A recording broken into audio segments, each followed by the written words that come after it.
Good morning. Good morning. I thought even at 10 o'clock people are still sleepy. I came here a few minutes before 10 o'clock because I wanted to keep up my commitment of being here at 10 o'clock. But the fact we are starting at 10:20 and the young lady comes and tells me that she doesn't have a pointer for moving my presentation doesn't make me feel too good. But the fact is I used my 20 minutes of time to usefully have a conversation with Professor Bhaskar Reddy, your principal. I had a very useful conversation. Thank you, Mr. Bhaskar Reddy, for all your inputs. All about you. All about how do we improve technology education in this country. So having said that, that's not the topic. I can talk about how to improve technology education too. Just not talk. We're trying to do some work, all right. But more importantly for this morning, for this Sumvn Entrepreneurial Summit, I decided to talk about technology-led disruption and what are the opportunities and challenges that all of you have for future. Can I have the next slide, please? So this is how, to me, the technology is looking like. So what can you make out of the cartoon on the top right-hand corner? Anybody wants to volunteer? What do you make out of the cartoon on the top right-hand corner? Can I also request my young friends to please settle down quickly? It doesn't require negotiation to take your seat. It doesn't require discussion to take your seat. If you find a seat, just sit down, period. Question back again. What comes to your mind when you see the cartoon on the right-hand side corner? Security is?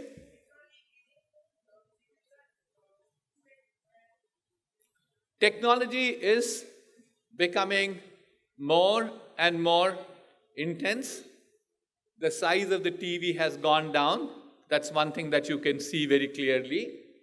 What you can't see there is the resolution of the TV has increased considerably. The clarity has become much better, which means all of technology. And what's happening to the man? He's becoming lazy, he's becoming fatter, right? Good thing, bad thing? No, not necessarily bad thing, but what made him that way? Technology made him that way. So if you're not familiar with, in 1820, the average lifespan of a human being was 35 years. The average literacy in the world was just 10%. Fast forward 200 years, 2017, the day and time that we live. The average lifespan of human beings now at 70 years plus. And 90% of the world has become literate. Driven by technology. Driven by research. So look at those two numbers. 1820, 2017, 200 years. Lifespan of a human being went up by 35 years. So if you further extrapolate it, or first to start with the interpolated, you'll find for every 6 years, the lifespan of a human being went up by 1 year. If you now extrapolate it, maybe in under 200 years, 1 year of research will make sure the lifespan of a human being will go up by 1 year. So which means that the human being becomes immortal at that point of time. Good news, bad news, I don't know, but I wouldn't be there for sure to see the news. But that's how technology is progressing. That's how we see the technology is making it. And so we describe the world that we live right now as a VUCA world. VUCA. What is VUCA? Is volatile, uncertain, complex, ambiguous world. Why is this world this way? It's largely driven by one thing called technology. That's a prime driver. There are other challenges that you have. the other challenges, which also includes aging population in the Western world. Countries which have developed very well now have population which is much older. So the result is you also see that the center of gravity is moving more towards the emerging economies. You also find something further interesting for this VUCA to come by is that today the whole world is connected together. Actually, we'll come to that in a moment, but you have just not human beings, but also things are connected together. So the result is that there is tremendous amount of connectivity. There's number of other factors which are in play. So the result is the world becomes very, very uncertain. It is very volatile. It is complex. It's ambiguous.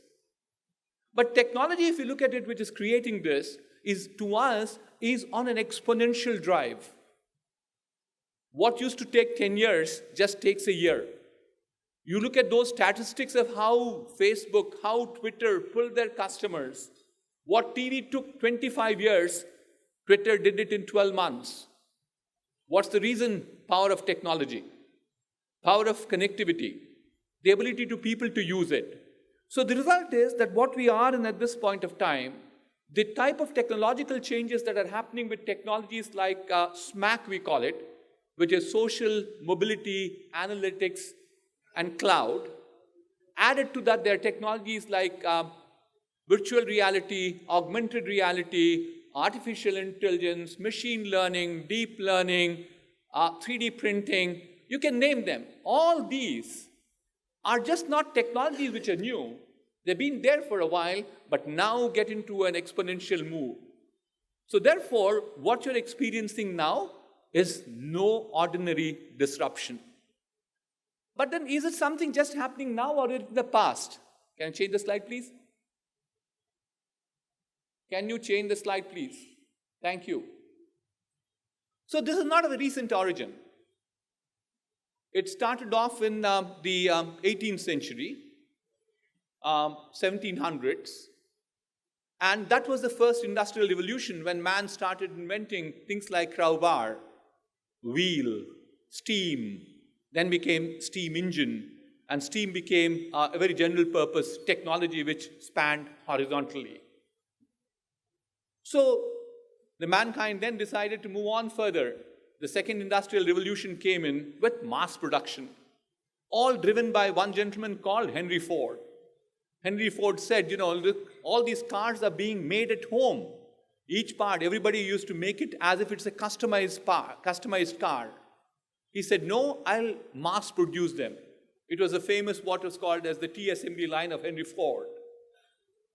And he started producing at a lower cost and in numbers, in quantities. And it need not necessarily be, it was confined to just United States or United Kingdom. It went all over the place. People set up their own assembly plants. While the first industrial revolution was more about 100 years, the second one lasted for about 50 years. Then came the third industrial revolution, which is probably the middle of the 20th century, 1950 or so, which is to do with ICT. What is ICT? Information, communication technologies. Largely driven by a number of laws that came in the mid-70s. So people have heard about Moore's Law. People have heard about Moore's Law. Put your hands up, please. Can somebody stand up and tell me who was Moore? Please stand up. Please sit down. No worry. If you want to sit down, please sit down if you're comfortable. Yeah, go ahead. Sir, Moore's Law, we have heard of it, sir. You've not heard about it? Yes. But your hand went up. No, we heard. Oh, you're trying to make it so, okay. Somebody else who knows about Moore's Law? Hand up, please. Yeah. Get the mic there. Moore is co-founder of Intel, and he mentioned that for every 18 months, the number of transistors per square inch doubles. So the rate at which technology develops or evolves is what he mentioned. He predicted. And it's happening now. What's your name? I'm Aravind. Arvind. Yeah. So let's give a round of applause to Arvind. Good job, Arvind. So Gordon Moore Gordon Moore said a couple of more things also. What Arvind said is true. He said, number of transistors will go up. But he also said the size of the transistors will halve itself. And he also said the cost will also halve itself. The power of computing will become double, the size will become half, and also the cost will become half. People said Gordon Moore is crazy. It can never happen in 18 months. In 1994, 20 years after Gordon Moore said that, people took stock of what's happening to technology.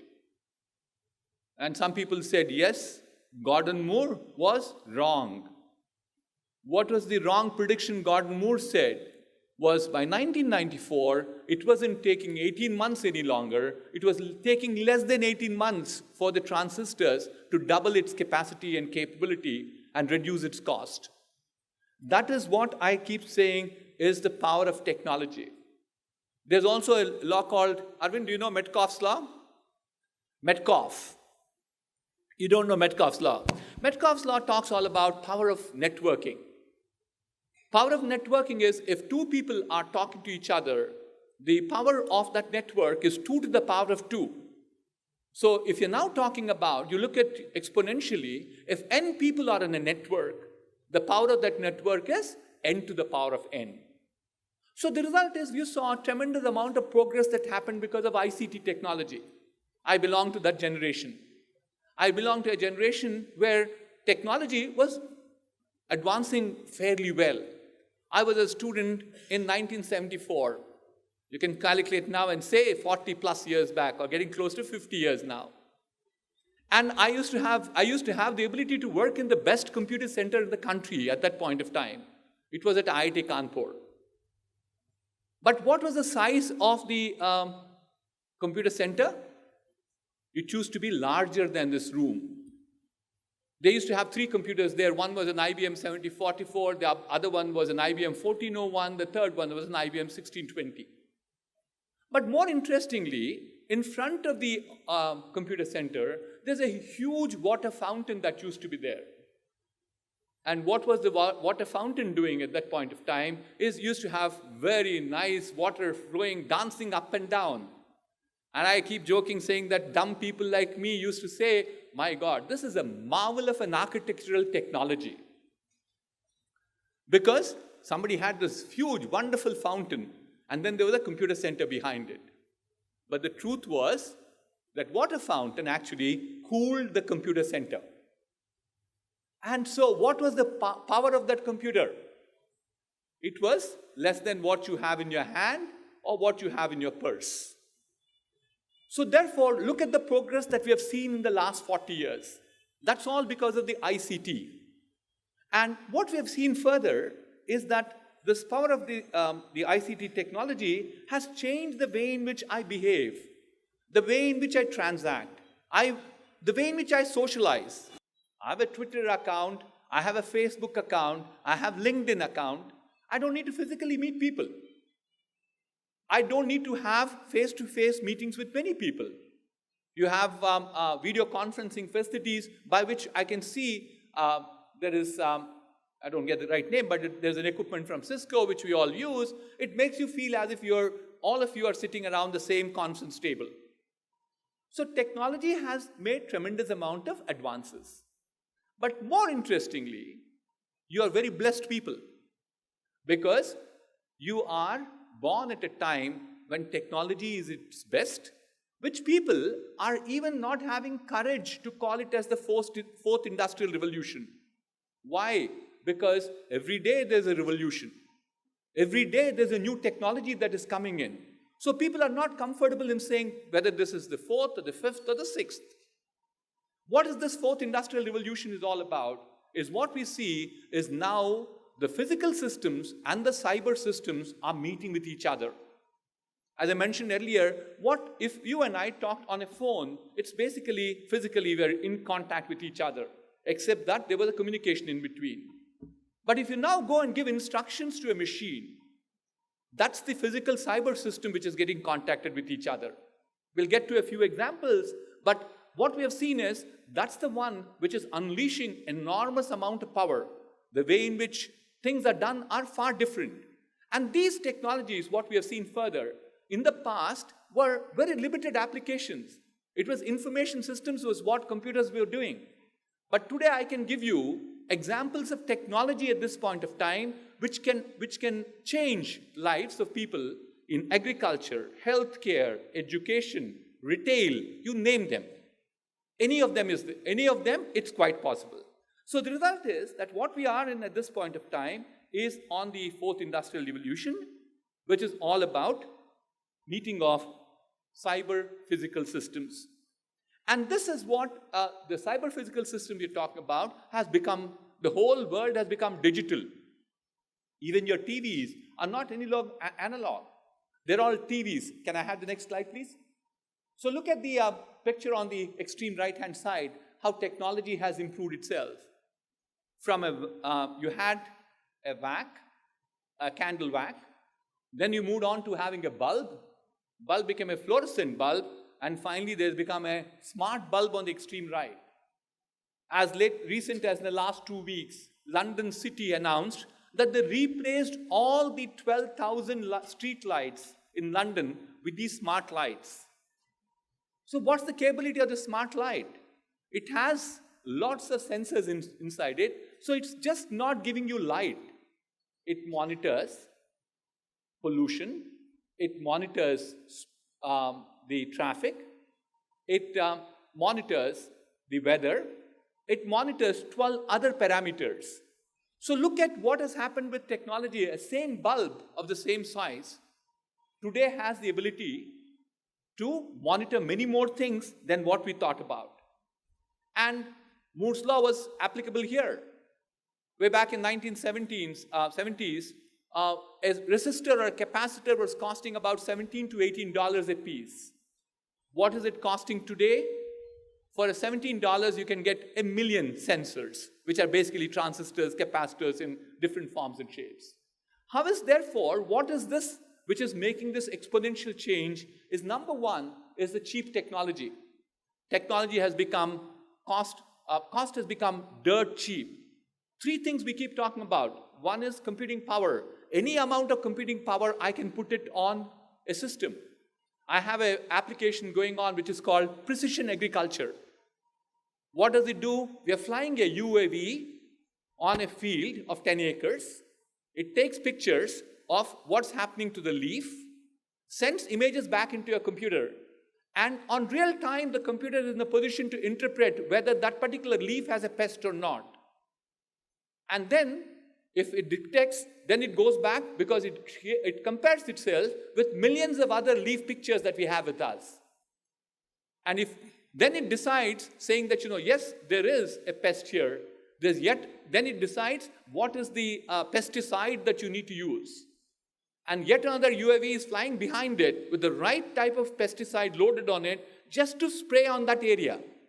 Look at our farmer. Poor man today, if you see a pest in one corner of the field, he goes and sprays pesticide in all the 10 acres. Look at the marvel of a technology today. It reduces the pesticide usage to the level of 1 to 10. That's the power of technology that you're seeing. It's all because the cost has become so low. The second one is technology has become globalized and people have become more comfortable in using technology. I have a 4-year-old granddaughter and she was 2 years back. I saw her running up to the TV and pinching it, primarily to say, can I get this expanded view of this particular piece of what I'm seeing? Because she's extremely comfortable. She was already using an iPhone just trying to play around. So whereas you, at the 18s or 20 years old you are, at this point of time, are as comfortable as a 60-year-old man like me in terms of using technology. So much younger than you, people are accessing the technology. So the result is that this digital disruption is becoming much, much more intense. And finally, we also see that people are seeing the competitive advantage of technology.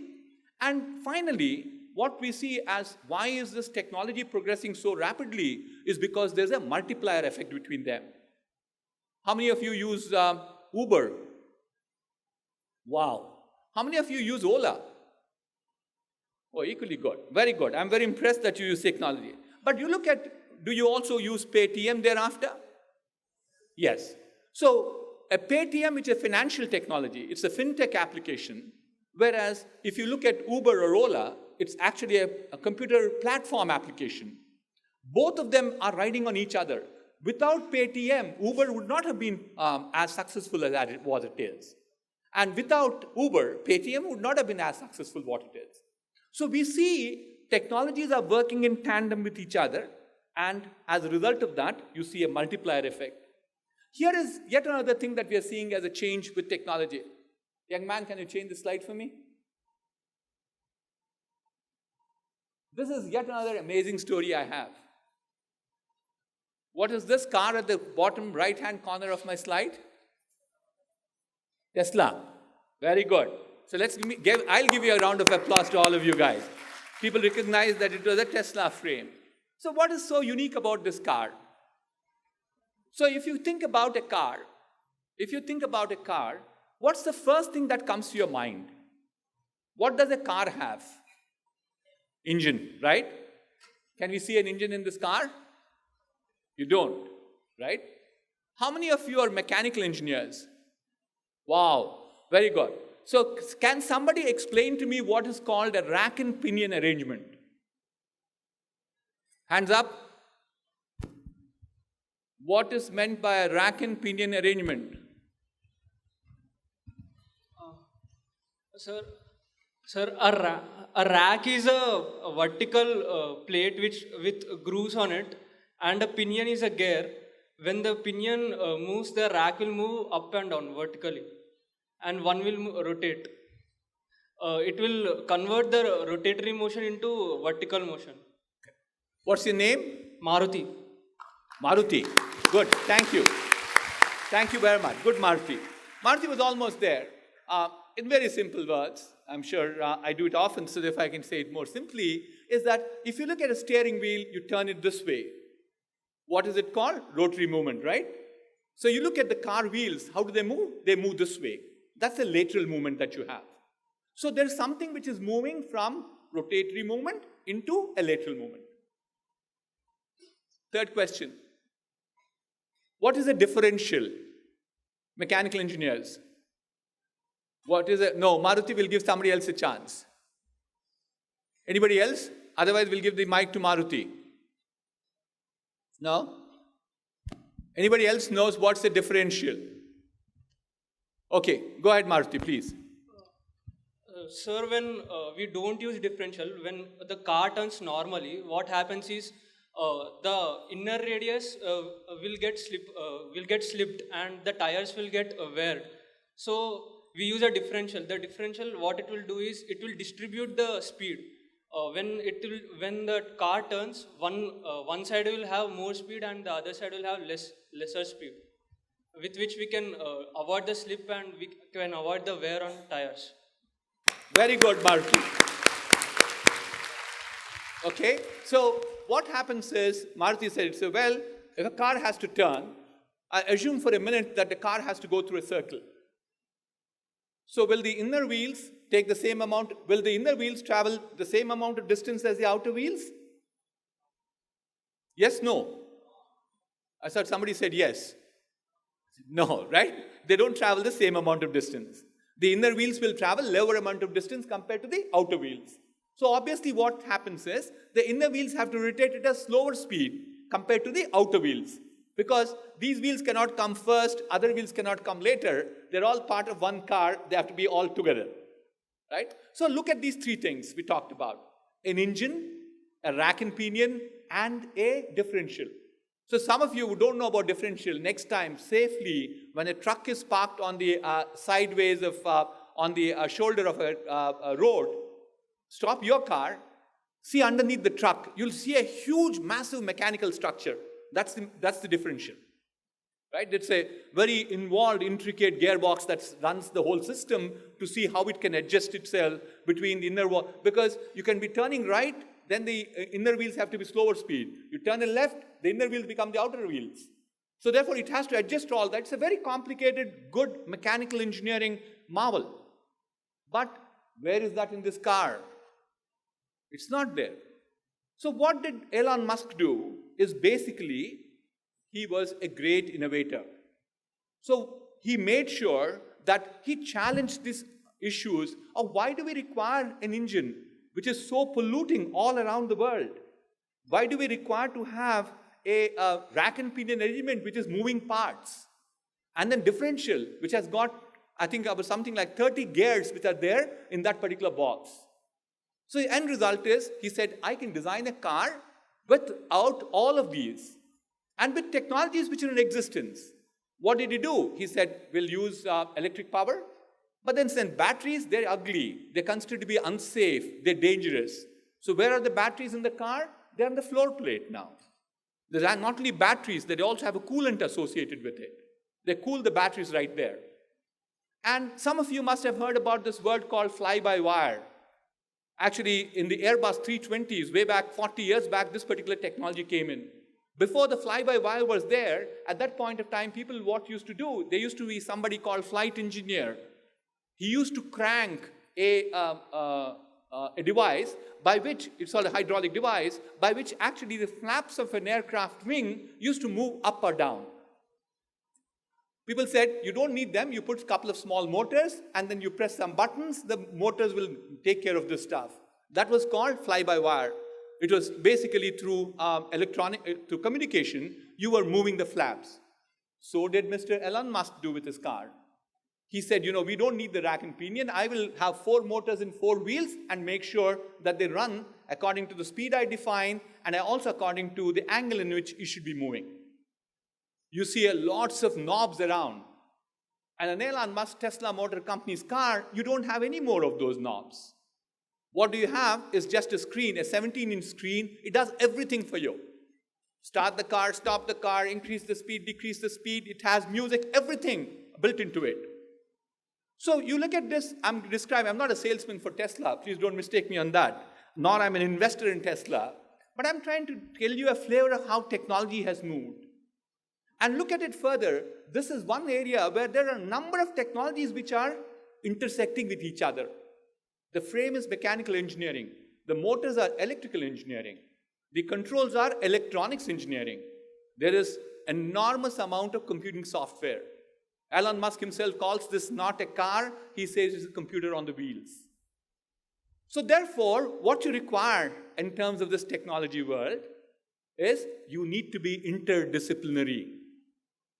You need to learn about a lot more things than what you're learning today. That is how technology is progressing, and that's the message I have for you. Let's move on to the next slide, please. So therefore, with these technologies that I talked about, I'm sure some of them are mind-boggling. I didn't get into more and more of technology today. I am already past 20 minutes, I believe, or 25 minutes. I need to close off fairly quickly. But more importantly, I just wanted to impress on you that technology changes are happening very rapidly. So technology is the one which is driving the change in this world. And you are very lucky to be born at a point of time when technology is its best. But to keep pace with the technology, what you need to do is to learn. Learn all the time. I keep saying, I eat as if I will never die. The other way around. I eat as if I die today. But I learn as if I'll never die. Constantly we need to learn if you want to be abreast with technology and make sure that you're current. So given that there's technology available, technology can be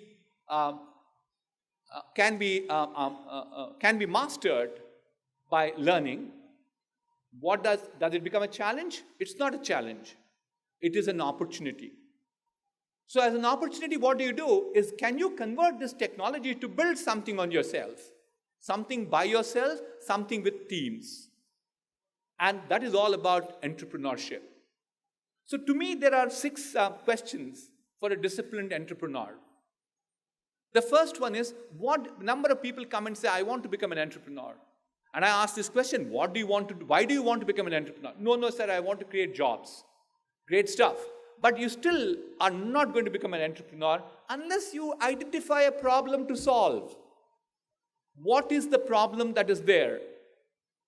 And then you go to the next level, say, how do I solve the problem? It's not by saying, I just have a problem. We've got a medical equipment company with us, which is solving the problem of saying ECG equipment are extremely expensive. ECG is electronic cardiograph. These are the ones which monitor your heart. They're saying it's extremely expensive. The second one is they're very clumsy. They're very unreliable. That's the problem you want to solve by designing a new ECG machine using Internet of Things, using Bluetooth, using large, big data analytics, and so on and so forth. So therefore, to become an entrepreneur, don't tell me I want to make money, so therefore I want to become an entrepreneur. Money is secondary. Money will follow if you become a successful entrepreneur. So therefore, the 6 principles that I talk about is first, identify the problem. Who is your customer? The second one is, how do I handle the customer, or how do I solve the problem for my customer is my second priority. Not necessarily that all 6 go one after the other, and then the third one is, how do I acquire a product? How do I get hold of that product? How product to me is not physical product alone, a solution. And the fourth one is, how do we make money out of the product? Once you have that, then you go into how do I innovate, engineer, build a product. And just building a product, just making money once, when one product sale is not all of entrepreneurship. Entrepreneurship is all about building a sustainable business. I have a business which is 26 years old. I started this business with 4 engineers in my modest home 26 years back. I now have 14,000 engineers in the company. I have a business which now is in 38 countries around the world. From those 4 engineers who worked for me, thank you. Those 4 engineers who worked for me, who came from my neighborhood, we have 27 different nationalities of people who work for us. But more interestingly, why did I bring this at this point of time, is that it is absolutely sure, sooner or later, I'll disappear from this world. Much sooner than any of you in this room. I'm fairly certain about it. But then, if I get entangled with my company and make sure me and my company is synonymous of each other, ultimately what will happen is, I will die, the company will die. So entrepreneurs also have this major objective in mind to build sustainable businesses which scale. So we built something called a succession plan. There's a new CEO who's building the company much better than I am. And what more pleasure I would have in my life than seeing my company succeed more than what it was when I was there as a CEO of the company. So the result is the 6 principles you have to keep in mind to become an entrepreneur is to make sure there's a problem is solved, what's the product, how do you innovate that particular product, how do you make money, and how do you scale that business. Can we move on to the next slide, please? So the key thing here is all about how do you build that product? How did Mr. Elon Musk get that Tesla car? And to me, there are 5 guiding principles. And the 5 guiding principles to me are, first is question the status quo. Why is it done this way? It's also called design thinking. Your ability to think differently than others. And I think that's something that is very, very important for you as students. Start questioning, why is it done this way? Why can't it be done more efficiently? Can it be lower cost than what it is? Can it be done by fewer number of people? That's efficiency or productivity, you can call it. The second one is, certainly what you want to try, you can't say that, look, everything, I don't want to try, I don't want to take risks. You'll never succeed. You'll never learn. So your ability to take risks is the second one, which gives you ability to go and innovate. And the third one is that you need to have openness for new ideas, because you look at Elon Musk back again, the example I gave, the Tesla car, fly-by-wire is not his proprietary technology. It was technology which was developed by the aerospace industry. And then you look at one of the key things that I keep telling about my own team of people, the 14,000 young people I have in my company, is that you find that the patience is very low. I have mechanical engineers come and say, sir, I'm doing structural analysis. I know ANSYS. 2 years later, he says, I'm very tired of them. You go to the Western world, 30 years later also people are working on the same ANSYS. They are absolutely the perfect people. They are the best people that I know in the world. So therefore, you also need to develop that particular habit of being patient and have tenacity. And certainly trust yourself in terms of your capability to make sure that you succeed. So if you look at those two things, what makes you an entrepreneur, and what are the 5 core values I have in terms of becoming innovative? If you combine them together, there's great hope that every one of you could potentially be an entrepreneur. And entrepreneurship to me, can you change the slide please? I'm going to close now. Entrepreneurship to me is very important because in a country like India, I don't know how many of you are familiar, we get 1 million people into streets of India every month for a job. We get approximately 10 million Indians into the streets of India for jobs every year. Extrapolated for 10 years, that's how we forecasted, we need 100 million jobs. And so therefore, it is extremely important that we need to create these new businesses. And some of you, if not all of you, I wish every one of you do this, you should become a job creator as opposed to being a job seeker. And certainly, you see that as entrepreneurship comes in, national income will grow. And there's the last one that I have is that I gave you one example of how much amount of social change it can bring about, technology. Technology coupled with entrepreneurship. And I can give you enormous number of examples thereafter, whether it is in healthcare, patient monitoring systems.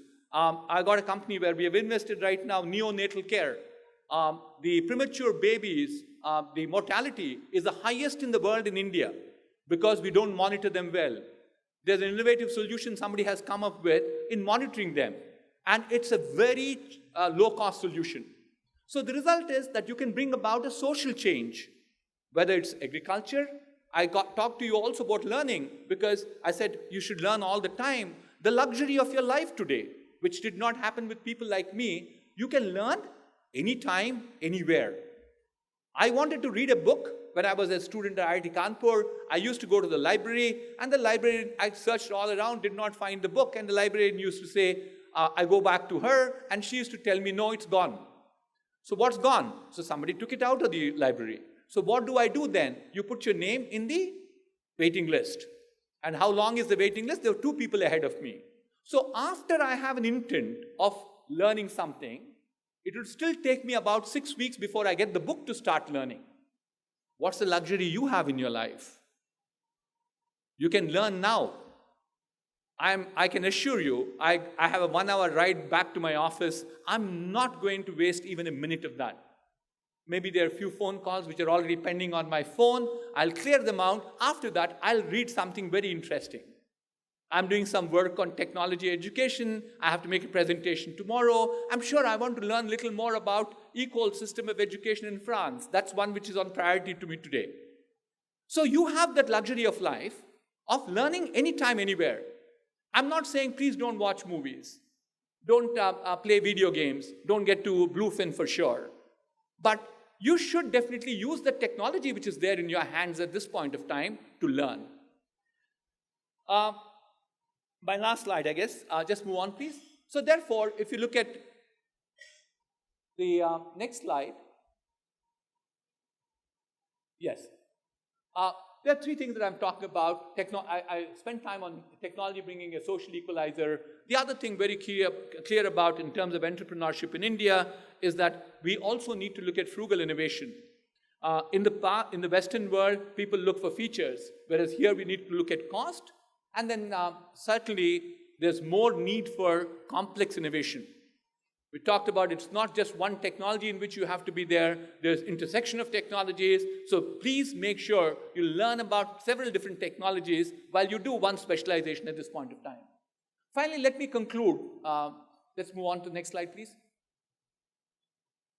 Next slide, please. Yeah. In conclusion, what I'm saying is technology is a big disruptor. That's what we are seeing all around the world. And the disruption is creating challenges. But the challenges on the other side can be surmounted through innovation. Innovation will lead to entrepreneurship, and entrepreneurship creates positive impact on the society. So those are the 5 messages that I have for you. And of course, my last message and my most important message is that to do business, you need to have values. Without values, you will disappear. I keep saying, if I lose my money, I'll get it back. If I lose my health, it's difficult, but I'll get it back. I lose my values, I'll never get them back. So preserve your values to make sure that your ambition and your vision. People ask me this question saying that what is vision? And I keep saying vision is all about something I can see which others cannot see. You need to have that ability to see ahead of others. So that's when you will become successful. And finally, if you start with, there is no secret formula. I lift heavy, work hard, and I am to be the best. Thank you.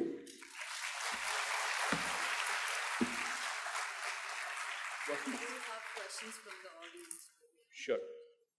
If there are any questions from the audience, I'm more than happy to do it. I took a little longer than I wanted to, but Hello, sir. I want to ask, how did you start your company and how did you excel your company so successfully? Thank you. What's your name? Hemant. Hemant. Thank you, Hemant, for that question. How did I start my company? How did I scale it up? I think the secret was right there. The first and the foremost is you have to look at a problem that existed. What the problem I identified was that at that point of time, there was IT outsourcing happening in India. I'm talking about 1991, 1992. That's when I started my company. But I saw an opportunity in terms of trying to do engineering outsourcing. What I did do in the company, or what I did in the company, because the company does a lot more at this point of time than what I did, is that we do engineering as an outsourcing. So the idea was engineering will be outsourced. Entrepreneurs, I keep saying, also take paths which are not traveled by others. So it's not an easy path because nobody else ahead of me did engineering as outsourcing. It was a very tough world. 8 years I did not get a big breakthrough. Till in 2000 I got the biggest breakthrough, which was the largest engine manufacturing company in the world for aircrafts became my customer. So therefore, what was the solution? It was the global delivery model. So we actually have today, I believe, 18 delivery centers across the world. While my first is in Madhapur, Hyderabad, my last is in Prague, Czech Republic. So therefore, we decided to get the global scenario into place. Our ambition is we constantly innovated. We could have started off as engineering as a service to start with. Where are we today? We actually have two different strategies that work. One is called from services, which is engineering as a service. We moved into subsystem design. It's not just one component design I do, but I get to subsystems. I can do a late one I can remember is called the APU, Auxiliary Power Unit, in an aircraft is designed by a company. Or we can completely design the systems itself, which is basically if you say the air conditioning system in an aircraft, a company can do it. So we graduated from services to subsystems to solutions. On the other side, you have to constantly work. There's nothing called, if you're walking too, somebody else will overtake you. You're running, they'll overtake you. You have to overspeed yourself. That's the only way you're ahead of the curve. So what the new leadership team, which came in 3 years back with a young man as a CEO, he said, our ability to design gives us the right to play in manufacturing. So we bought a manufacturing company. So what we design is also being manufactured, not all of it, just 2% of it. So therefore, you have to constantly work to make sure that you are ahead of others. That's how we made sure that we are ahead of others. I told you that, how do you make money? We made money by making sure we're equitable to all our stakeholders. But equally important is the company has 1,000+ crores of cash in the bank today. We don't have any debt in the books of the company. That's how successful entrepreneurs drive their company. Thank you.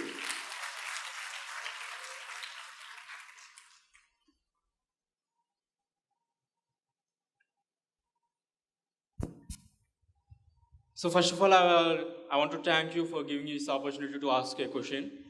So I have two startups ideas to work on. One is which is having already existing in the foreign countries, and one is which is not existing in this world. Both are having the equal importance in the present life to solve the real-time problems. What I have to choose, which is already existing, which is efficiently working in the foreign countries, and or which is not existing, I want to start up with, which is a new idea. Both of them, what I have to choose to give a startup See, for if the I, person. so you're saying, do I start up an idea which is already existing in the world? Yes, in the foreign countries, but in the present life, it is in my surroundings, it is not existing. I want to start up that. Right. So, or the second question is, do I start up something which does not exist Which in the does world? not exist. You don't have an answer to that question because the answer lies within you. You have to decide. You got That's to. No, there's no solution. I can't give you a quick medicine and say, look, take this pill and you'll know what it is. No, it's not like that. Because I can't give you it in 30 seconds. It requires enormous amount of analysis to find out what that idea which is already in existence in the Western world, how can you do it here? Suppose the Western world guy one day looks at you when you become a little bigger and then says, let's go to India. He has all the technology with him. He has all the wherewithal with him. He can come and wipe you out like this. I keep saying in virtual reality, you do like this, lights come up. Now in the business also, you do like this, companies will disappear. That's the speed at which technology is moving around. And the new idea, I didn't even know. It all depends. A new idea which could be, somebody said when Mr. Steve Jobs came out with this phone, they said, this is a crazy idea. He'll never get down to this form factor. Right? So, but he did. So it depends upon your ability to realize that dream of yours, which says that this technology or this product does not exist right now, but I can create it. So it depends upon what you think right. I'll leave it there. Yes, I'm having definitely that much confidence that I can create a new. Wonderful. Best of luck to you. We'll all give you a round of applause. Good morning, sir. Good morning. When do you think it's the right time to start your own company? See, there is nothing called timing. If you're talking about age, you're talking about is it in a Monday, Tuesday, or a Wednesday? No, not like that. So I'm an engineering final year student. So like I'm working on a startup. Like I'm trying to get it developed. So when is the right time? Like should I wait for my education to get over, or should I do it after my masters, or like should I start it right now? See, there is no answer again. I'm sorry about that, but because I want you to guys go and do some research. One size does not fit all. When do you do a startup? So guess when did I do my startup? 35 maybe? 35? No, I was 40 years old when I did the startup, which is very late for many people, but it didn't become late for me. Whereas when did Mark Zuckerberg start his startup? 40. 18 years. 19 years. That's what they have done. So therefore, there's nothing called, please don't mistake me that I'm not a Mark Zuckerberg. I don't compare myself. But I'm saying I also have a small successful company. He has a very large successful company. But common factor, of course, is success. So therefore, there's nothing called age or time for it. One of the reasons why, I'm not defending myself, but one of the reasons why people like us started late was because we wanted to learn a lot of things before we started. I was a mechanical engineer. I had industrial engineering background. I had a little bit of finance background. I wanted to learn all about how operations are done. I actually became a salesman for a while. I then was running an EDP department. I wanted to get a hands-on experience with computers. So those days, because experience was very important. Now it's not like that. You can get any knowledge like this, and you can make friends like this also. Right? I'm sure how many friends, Facebook friends you have? 400. 400. So I'm sure I thought you'll say 4 million. That's how you should be very popular. But the fact is, with that, you can always get like-minded. 400 is a good number. Because you don't need more than 4 people who are like-minded like you to come and join your startup, which can supplement your ideas, which can supplement your capability. The end result is you, all 5 together, become such a comprehensive team. The sum total is much more powerful than one single individual. So the timing is again a decision that you have to take. Done? Yeah. Thank you. Thank you, sir.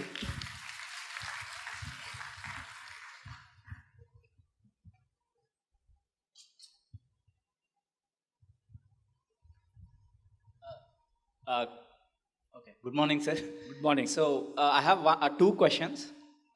One is, To be relevant, what is that one thing or what is that core aspect Indian engineers should leapfrog to catch up with Western engineers? One.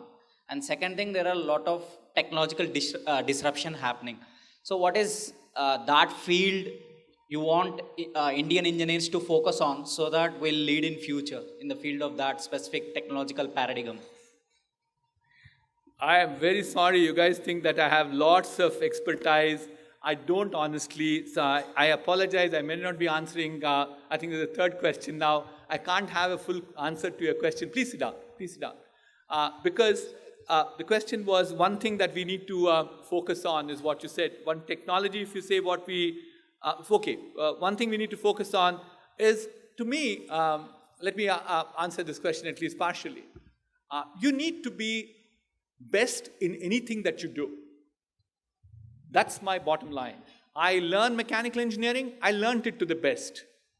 I learned thereafter computer science. I'm at my best. Because this particular thing about being the best is not something which will make you tired. I'm a strong believer that if you work hard, you don't get tired. What do you become? So if you work very hard, what will you become? You'll become very tired? No, what will you become? Experienced? One more word? Smart? That's the thing that will happen. That's the word that I use. Experience, yes, correct. But you become smart. So therefore, one thing all of you have to learn is that what do I need to do is constantly learn. Because learning, again, it doesn't make you tired. And it's all in attitude. If I come and tell you guys that let's now have a 100-meter running race for all of you, and whoever runs fastest, I'll say you're the best. No, I'm not putting you through a physical torture. I'm saying go and read. It's all here. It's all in a thing called attitude. If you change your attitude to be the best, you'll become the best. And in terms of what field I need to specialize in, there's no one field at all. People like me who constantly are immersed so intensely on technology, I'm myself confused. Because, there's so many new technologies that are coming in. And there's so many new applications that are coming in. So what you should do, flavor the season, is data analytics. People now say big data analytics, that's the future. Okay? What's the latest future? Yesterday you read an article by, I don't recall who it was, but he says artificial intelligence is like electricity. It'll go across all the people. Or actually go back for data analytics, Mr. Mukesh Ambani said, data is the new oil of the world. Right? So therefore, all these technologies we are talking about, or you look at SMAC, for instance, social mobility, analytics, cloud, or I'm a very strong proponent of 3D printing. I think, innumerable number of applications will come by. Actually, they now do tissue printing at this point of time. So therefore, it depends upon what is your passion about. You have to have a vision and a passion. Vision is something that others cannot see. I can see myself. I saw an opportunity in engineering as a service. That's my vision. But constantly the vision has to change. If other people are joining the stream, that you need to be ahead of them. But whatever you pick up, you have to have a passion to do that. I don't give up because I want to make this successful. And I will make it the best, and I will be the best. If you continue to be the best constantly, there's nothing called failure in your life. There's only one thing called success. Good, thank you very much. It's very nice talk. Somebody at the last bench, I believe. The fact that he stood up now. Can the mic go back there, please? Sir, did you feel of giving up any time in the past 26 years? Can you repeat yourself? Sorry, I didn't get you. In the past 26 years, did you feel of giving up? See, I'm also like any one of you. Maybe only thing that is different is I lost most of my hair.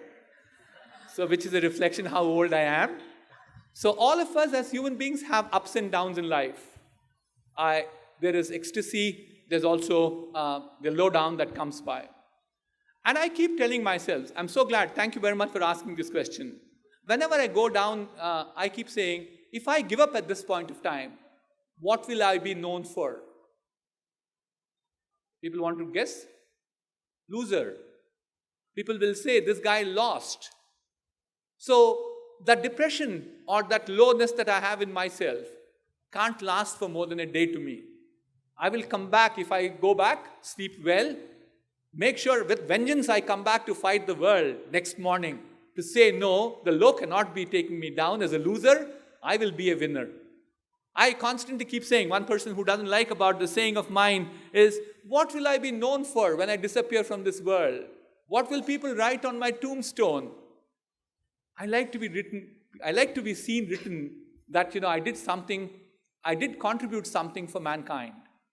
That's, I think, every one of, please don't think that I'm talking like any saint. I'm like any one of you guys. But I think every one of you have to ask this question to yourself, to say, what is the purpose of my life? Why am I here? Why did God create us? God created so many other living beings too, right? But He created human beings which are different from others. We have a purpose. We got to achieve something. We need to help the mankind.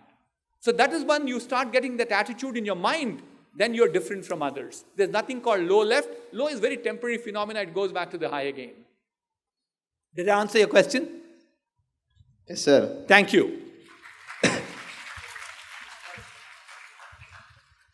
Sir, excuse me. Right now, as you're answering the questions and all, me and my friend are brainstorming on what our idea should be and all. Could you give us some clarity over it? Say our idea is too big for us right now. Do you think we should have smaller ideas until we reach up to the larger one? No, not necessarily. What I said was you need to have a vision. Vision is something, and to get that vision, to realize your vision, you can take smaller steps. Don't write off saying that, oh no, this is too big, I can't achieve it. Keep that in mind. Keep that as your goal. I don't see where you are, but keep that in your goal. Can you stand up? Whoever asked this question? Yeah, it's me.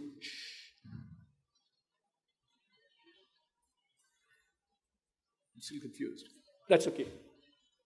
At the other end, okay. So therefore, keep that vision in mind. Certainly take steps to reach that. So, whereas, you want to build the best company in the world in, say, technology. So that's the bigger vision. But what do you do first step in technology? And how do you reach that particular goal? So therefore, break them down to smaller parts and you can definitely achieve it. Did you ever feel that money could be a problem, sir? No, money is important for becoming an entrepreneur.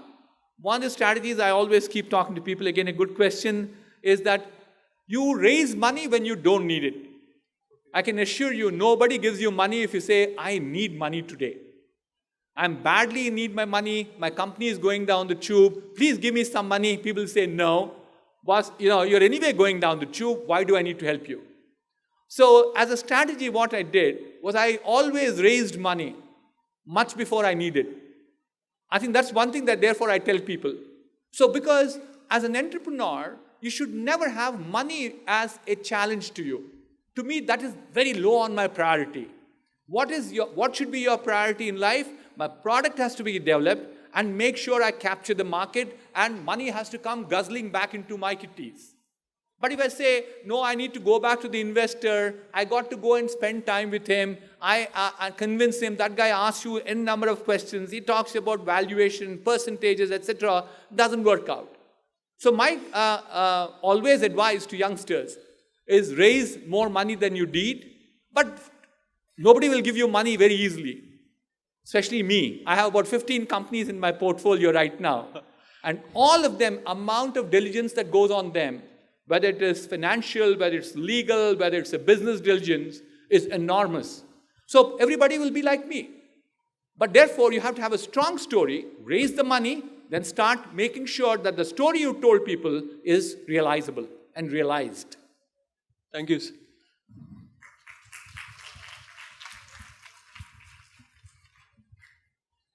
I'm now out of time. Sir? Last question. One more there itself, okay? Did you succeed in the first attempt of your startup? Did I succeed in the first attempt of my startup? Yes, I think I was fortunate enough. I would say I did succeed in my first attempt as a startup. But as I said, the path for an entrepreneur is not a bed of roses. It's not a very well laid out path. If you take a path which is already traveled by others, there's nothing unique about you. I keep saying that, you need to be distinctively different from others, which means it's a new path that you lay, that's a new challenge that you take, and you traverse on that. When you traverse in a path, you cannot predict what the outcome is. Outcome is always challenging. Your vision is that you make it big. So I had my ups and downs, but I am one of those few people that finally succeeded, I guess, at least today. We have about $600 million of revenue, which is about 4,000 crores. We make about 10.5, 11% profits, about 450 crores of post-tax profits we make. Those are some indicators. We have a market cap of $1 billion, about 6,000 plus crores. Is an indicator I succeeded. But not necessarily, that's nothing unique about me. I think I also have to say this, you got to be at the right time at the right place. And people say, oh, Mohan Reddy was very lucky. I keep saying, yes, I'm lucky, but I got lucky only when I started working very hard. So my bottom line to all of you is, if you work hard, luck will automatically smile on you.